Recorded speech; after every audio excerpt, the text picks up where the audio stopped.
Assalamualaikum warahmatullahi wabarakatuh. Perkenalkan, nama saya Putureda Eningsi. Saya dari program studi S1 Ilmu Gizi, Institut Teknologi dan Kesehatan Avicenna Kendari.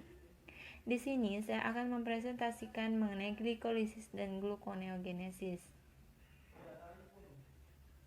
Bagian yang pertama yaitu pengertian glikolisis. Glikolisis merupakan suatu proses pengubahan glukosa menjadi dua molekul asam pirufat dengan menciptakan 2 ATP dan 2 NADH.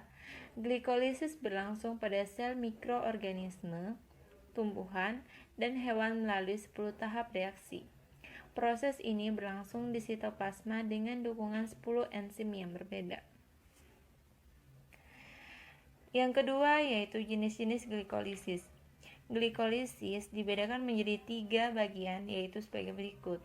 Yang pertama yaitu glikolisis aerobik. Terjadi pada saat oksigen berlimpah. Produk akhirnya merupakan pirufat bersama dengan produksi 8 molekul ATP. Yang kedua yaitu glikolisis anaerob. Terjadi pada saat oksigen langka. Hasil akhirnya merupakan laktat bersama dengan produksi 2 molekul ATP. Yang ketiga yaitu proses glikolisis. Glikolisis bisa terjadi dengan atau tanpa oksigen. Di depan oksigen, glikolisis ialah tahap pertama dari respirasi seluler. Bagian yang ketiga yaitu fungsi glikolisis. Fungsi utama glikolisis adalah untuk memanen energi siap pakai atau ATP dan energi produksi atau NADH, serta prekursor beberapa jalur metabolisme dan biosintesis molekul-molekul yang dibutuhkan oleh sel mikroorganisme. Bagian yang keempat yaitu tahapan glikolisis. Glikolisis memiliki 10 tahapan yaitu sebagai berikut. Tahap pertama yaitu fosforilasi glukosa oleh ATP. Tahap pertama adalah fosforilasi glukosa atau penambahan gugus fosfat pada glukosa. Tahap yang kedua yaitu produksi fruktosa 6-fosfat. Tahap kedua adalah pembuatan fruktosa 6-fosfat. Proses glikolisis yang kedua dibantu oleh enzim fosfoglucosaisomerase. Tahap yang ketiga yaitu produksi fruktosa 1,6-difosfat. Pada tahap berikutnya, fruktosa isomer 6-fosfat diubah menjadi fruktosa difosfat dengan penambahan kelompok fosfat. Bagian selanjutnya yaitu tahap yang keempat yaitu pemecahan fruktosa 1,6-difosfat. Pada tahap keempat, enzim idolase memisahkan fruktosa 1,6-difosfat menjadi 2 molekul gula yang berbeda. Keduanya isomer satu sama lain. Tahap yang kelima yaitu interkonversi 2-glukosa, di mana fosfat dihidroksiaseton adalah molekul hidup pendek. Tahap yang keenam yaitu pembentukan NADH dan 1,3 bifosfogliserat. Tahap keenam melibatkan 2 reaksi penting. Pertama adalah pembentukan NADH dari NAD tambah dengan menggunakan enzim fosfat dehidrogenase triose, dan kedua adalah penciptaan 1,3 asam bifosfogliserat dari 2 molekul fosfat gliseraldehida yang menghasilkan pada tahap sebelumnya. Tahap yang ketujuh yaitu produksi ATP dan 3 fosfogliserat asam, di mana tahap ketujuh melibatkan pembuatan 2 molekul ATP bersama dengan 2 molekul fosfogliserat dari reaksi fosfogliserokinase.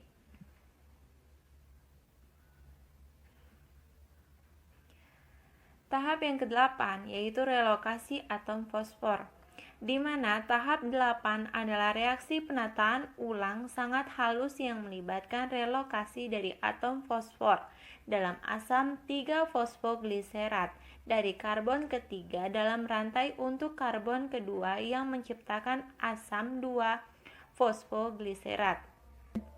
Tahap yang ke-9 yaitu menghilangkan molekul air, di mana asam enolase datang ke dalam untuk menghilangkan sebuah molekul air dari asam 2-fosfogliserat untuk membentuk asam yang lain, yaitu asam fosfoenol pirufat atau disebut dengan PEP.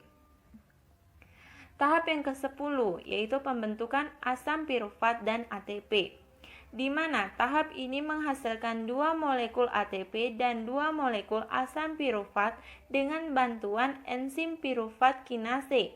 Pada 2 molekul asam fosfor kinase dihasilkan pada tahap sebelumnya. Bagian yang kelima yaitu pada proses glikolisis, satu molekul glukosa akan dipecah untuk menghasilkan 2 molekul asam pirufat, 2 molekul ATP, dan 2 NADH yang membawa elektron. Jadi, hasil akhir glikolisis adalah 2 molekul ATP dan 2 molekul pirufat. Bagian berikutnya yaitu gluconeogenesis, di mana pengertian gluconeogenesis adalah sintesis glukosa dari senyawa bukan karbohidrat. Misalnya asam laktat dan beberapa asam amino. Proses gluconeogenesis berlangsung terutama dalam hati. Gluconeogenesis juga didefinisikan sebagai proses sintesis glukosa dan karbohidrat lainnya dari 3 atau 4 prekursor karbon dalam sel-sel hidup.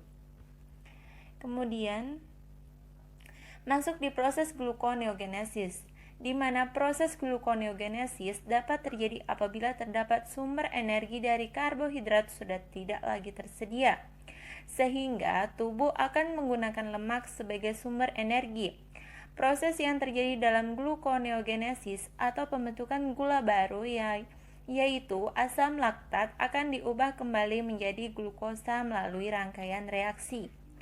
Terdapat 3 tahapan yang tidak reversibel, yaitu yang mana dapat diartikan dalam prosesnya memerlukan enzim lain untuk kebalikannya. Seperti yang pertama yaitu glukosa tambah ATP menjadi heksokinase glukosa 6-fosfat tambah ADP. Yang kedua yaitu fruktosa 6-fosfat tambah ATP fosforuktokinase menjadi fruktosa 1,6-difosfat tambah ADP. Yang ketiga yaitu fosfoenol pirufat tambah ADP pirufat kinase menjadi asam pirufat tambah ATP. Dengan ketiga tahap reaksi yang tidak reversibel tersebut menyebabkan proses gluconeogenesis dapat berlangsung melalui tahap reaksi lain, seperti fosfoenol pirufat akan dibentuk dari pirufat dengan pembentukan asam oksaloasetat.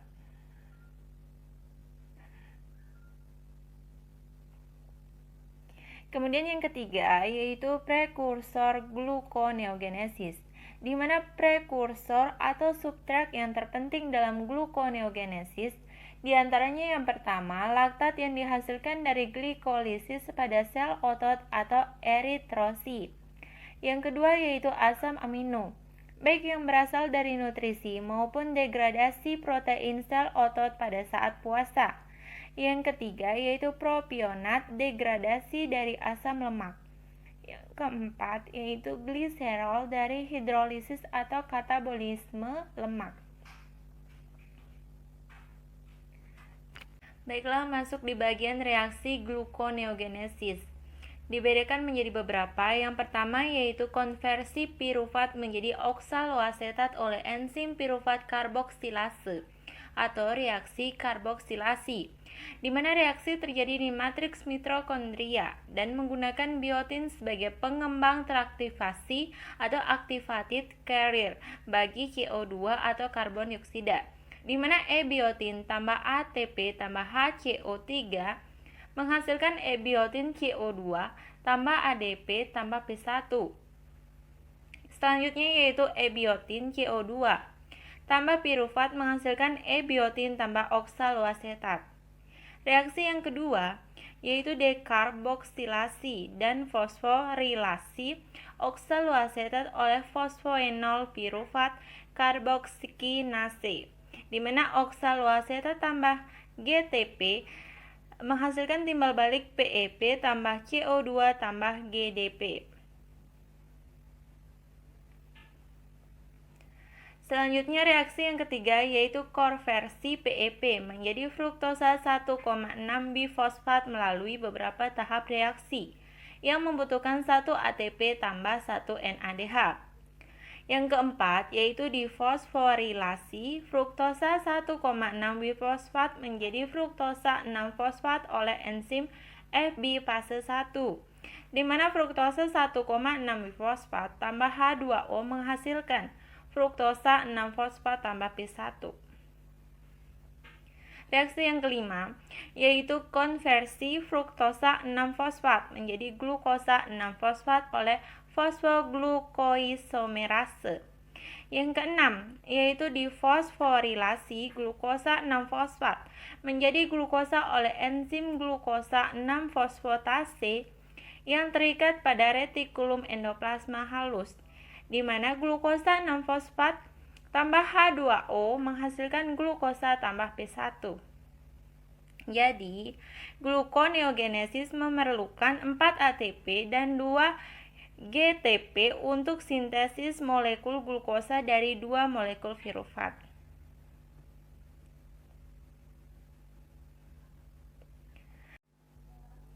Baiklah, kita masuk di perbedaan antara glikolisis dan gluconeogenesis. Ada beberapa perbedaan antara glikolisis dan gluconeogenesis yang diantaranya, yaitu yang pertama, 3 reaksi dasar irreversibel dari jalur glikolat yang dielakkan dalam jalur gluconeogenesis dengan memotong 4 reaksi. Yang kedua, yaitu gluconeogenesis merupakan jalur anabolik, sementara glikolisis ialah jalur katabolik. Yang ketiga yaitu gluconeogenesis terjadi terutama di hati, sedangkan glikolisis terjadi pada otot dan berbagai jaringan lainnya. Yang keempat yaitu glikolisis ialah proses katabolizing glukosa dan karbohidrat lainnya. Sementara gluconeogenesis ialah proses sintesis gula dan polisakarida. Baiklah, itulah tadi hasil dari pemaparan PowerPoint saya. Adapun kesalahan mohon tolong dimaafkan, dan saya akhiri dengan ucapan wassalamualaikum warahmatullahi wabarakatuh. Selamat sore dan terima kasih.